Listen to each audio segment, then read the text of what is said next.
ఒక packet seal ఉంటే ఎదిపించేసేయండి అంతే.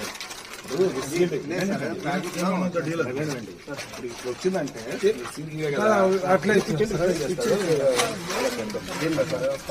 బాబు టోటల్ ఎన్ని కేజీలు వేసారు పళ్ళకు? ఎవరికి వచ్చినది? ఎన్ని కేజీలు వచ్చినా మీకు? ఓకే ఓకే మరి చూసుకుని కదా పంపించాల్సింది. ఎందుకు పంపించారు ఇట్లా? రామగారు చెక్ చేసుకోవాలి కదా. వెయిట్ చూసుకున్నప్పుడు ప్యాకెట్ చూడలేము కదా. ప్యాకెట్ చూడలేదు కదా, ఇటు సీల్ ఉంది కదా. ప్యాకెట్ ఉన్నాయి సార్. ఇదంటే ఇది ఒకటేనా? ఇట్లా గాలిపోయినాయి సార్, పగిలినాయి సార్. ఎన్ని ఉన్నాయి? 25 ప్యాకెట్లు ఉన్నాయి మొత్తం.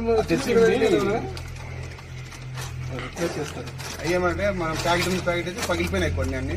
దాంట్లో పగిలిపోయినట్టు కదా సీల్. అదే ఇట్లా ఉండాలంటే అన్నికి గ్యాస్ అర్థమవుతుంది కదా. ఇది ప్రాబ్లమ్ అప్పటి నుంచి వచ్చింది అనేది ప్రాబ్లం అవుతుంది కదా. ఎవరైతే సప్లైకి ఇస్తాను, సప్లైకి పెడతాం. ప్రాబ్లం అది తీసేసుకోండి. మేము కూడా తూకం పెట్టుకోలేదు, ఉంటాయి కాబట్టి మేము అట్లా తీసుకున్నాం. ఓపెన్ అయిన తర్వాత మాకు తెలిసింది సార్ ఇది. సరే ఇది దాంట్లో ఎక్స్ట్రా ఉందా తక్కువ ఉందా ఏమి? ఇప్పుడు అది వేసినప్పుడే 49 కేజీలు ఉందా ఏమిది? 50 కేజీలు సంచి ఉంది కదా. సార్ చెప్పినా నేను వచ్చి నాకు నెక్స్ట్ తూకం వేసి సార్ బ్యాల్ కూడా అని చెప్పి ప్యాకెట్ సరిపోయినాయా? ప్యాకెట్ కరెక్ట్ ఉన్నాయి. కలుపుకొని ప్యాకెట్స్ కరెక్ట్ ఉన్నాయి. నాకు వెయిట్ సరిపోయింది. తూకం అయితే 50 కేజీలు సరిపోతుంది. వెయిట్ చూడలేదు మేము, వెయిట్ చూడలే. ప్యాకెట్ అయితే కరెక్ట్ చూడలేదు. వెయిట్ చెక్ చేసుకున్నాం సార్. 50 కేజీలు ప్యాకెట్లకు సంబంధించి జరుగుతుందండి. వీళ్ళు లెక్కాచారం చేసుకోరు. ఆడపోయి కింద ఎవరికైతే పంచుతారో వాళ్ళకు 2 కేజీలు 3 కేజీలు తక్కువ చేసుకొని వీళ్ళు అడ్జస్ట్మెంట్ ప్యాకింగ్ వెయిట్ చెక్ చేసుకున్నా అని ఇవేనా అని. ఇట్లా ఉన్నప్పుడు ట్యాంపరింగ్ అంటే పగిలిపోయినట్టు మనం ఏం చేయలేము.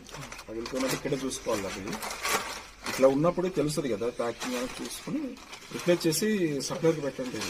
ఇట్లా వస్తున్నాయి అన్నట్టు. ఇది ఎట్లా దాంట్లోనే ఉంది ఉంటుంది సార్. బ్యాగ్ లో ఉంటుంది.